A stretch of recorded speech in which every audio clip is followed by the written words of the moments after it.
Today we are going to talk about a ranking explorer who was deceived by an arrogant prince of his kingdom and was killed by a curse, but in exchange he received unimaginable power, and now he wants revenge against that prince at any cost. But first he will need to become the most powerful of all. The story starts talking about Stangen's labyrinths that stay underground and appear in random places with a great concentration of a sinister dark energy, and they get stronger and stronger with energy of the dead inside, and use lures to attract as much food as possible that it would be a humans, and the stand is always overflowing with monsters and an artifact at its core. The older and dangerous, the more powerful their artifact is, and that's why many kingdoms were more concerned for a prince of that kingdom and his troops to guide them by the oldest dandia of that place, classified as Rankia, one of the most dangerous, and inside or stekos the s your pathfinding skills take you the shortest route to your desired destination, along with your animal instinct that makes your senses sharper, being able to use location and detect sound waves and vibrations in the air, being able to see and hear anything that is in the air. His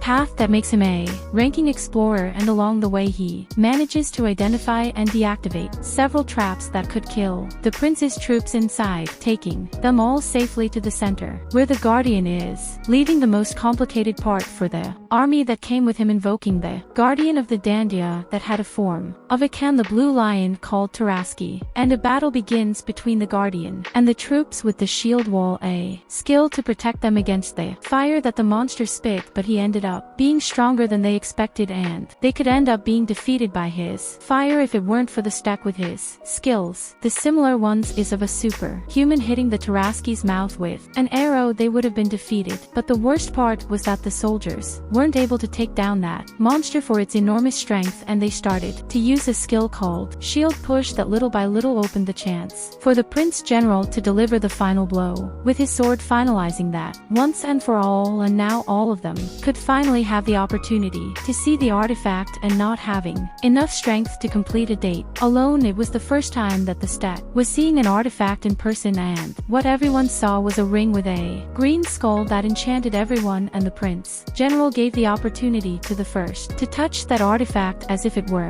a gift, but in fact that was to deceive the explorer, who got a shock when touching the ring that was so strong as to burn his skin and leaving the stat in a state of death. That happened by because of a supposed curse that had on the artifact that was emanating negative energy, and when the prince, his trusted soldier, tried to take the ring from Step's hand, it seemed that he had created veins connected to the explorer's body, and when settling with him activated several unknown abilities that began to heal the protagonist's body, reviving him, and no attack from those soldiers, a symbiote artifact like a parasite connected to its host, and all that power emanating from the body of the dandy protagonist. And before leaving there, the prince general of stayed furious, screaming Stek's name for stealing his artifact, and the next thing we see is a message signaling that the artifact bites accepted Esther Atelier as his companion, followed by the protagonist appearing coming out of a river after almost drowning, feeling excruciating pain until he noticed the artifact on his finger without having put the only thing what he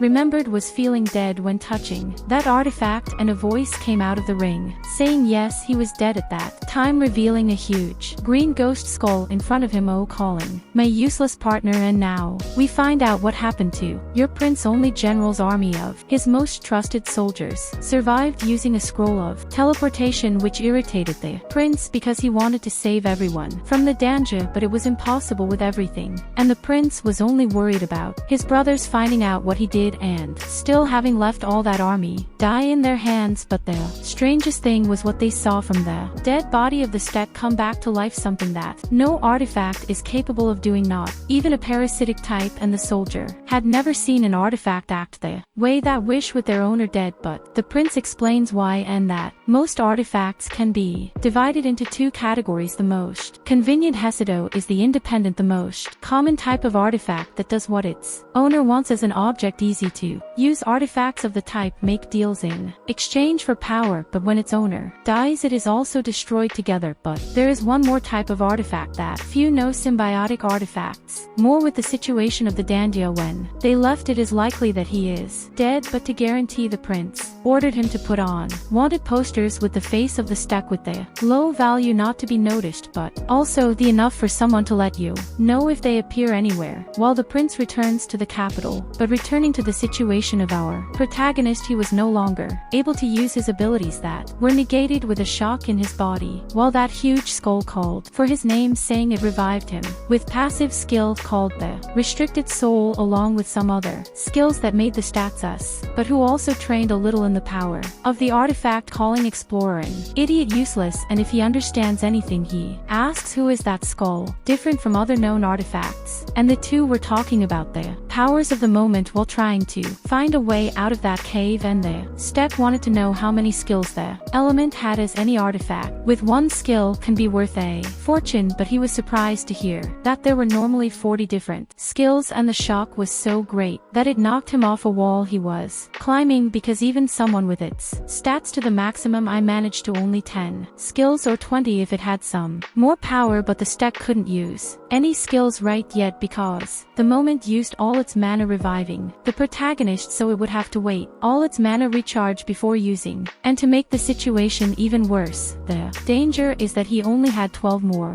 hours to live, because that while he lives, the artifact does not disappear and the stack does not die while it lives, but if they run out of mana, they both die. So the only solution to get all that power was to work hard in return, and in fact, that artifact was quite annoying, saying no warned about his death earlier for not caring if the human is going to die, since it simply woke him from his sleep, but his protagonist has the will to live in the moment, will provide as much power as he wants, but warning that he shouldn't for a moment think that he is owner of the mortal moment, because who depends on him is the stack, not the other way around. But the real concern now was finding mana somewhere. The only way to do that was finding some monster or artifact and using skill devour curses that devours spells, curses, or pieces of them, forcing him to run to recover mana, while the moment kept counting every second that was missing for his death, and how he couldn't use his skill. Animal instinct used his knowledge as an explorer to find a monster in the forest called the Great Wolf, and all he needed to do now was wait for his own mana to come back without penalties to use skills, and this penalty increases with each more powerful skill he uses upon losing all mana. His mana, and when he got the mana back, he had only one skill available to be used called Air Bullet, but with only one chance to hit, and thinking it was a weak skill, he tried to aim as much as possible to make the big wolf faint and kill him he himself with his hands, but the moment did not have the patience to wait the step. All his nonsense shooting independently at the monster, that skill went through the body of the big wolf like a cannonball, or instantly killing what he left trapped, thinking that that was just a basic spell skill, but the timing wasn't a mediocre artifact like any simple power for him to use, so he had better keep quiet and use the powers with confidence. In the meantime, we found out why the Prince General of was desperate to have that artifact. He was the youngest prince of the three under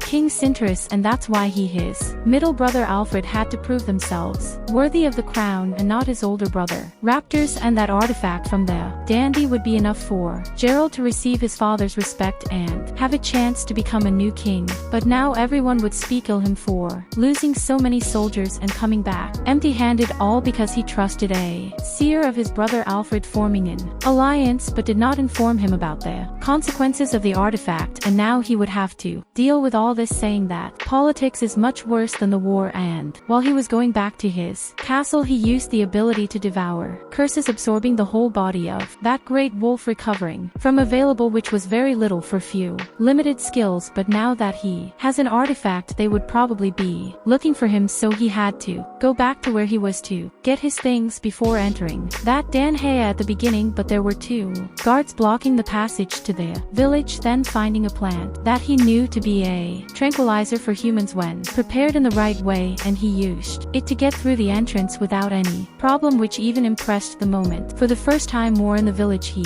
saw a wanted poster: theft with your face, with a bounty of 400 crowns, which could become a huge problem for him as the moment Mortem kept laughing in his face, and now he couldn't enter basically any village that didn't have one of those posters of his face, thinking even leaving the kingdom when he managed to use all the power of his artifact attacked, but he didn't want to RRR with his tail between that prince's legs, was starting to want revenge against that guy, and in that case the moment would be willing to help with everything he needs, and with his help the protagonist could become invincible, but the explorer doesn't believe him based on how much of energy he expends on each attack plus his ability to devour curses. He can eat curses and magic infinitely because his power and abilities are determined according to the amount of energy he absorbs, which means he has no limit on strength, and he will give his power to the stat, helping to accumulate artifacts to be devoured, and if that happens he will collaborate in his revenge with pleasure. With the help of the moment of death he will know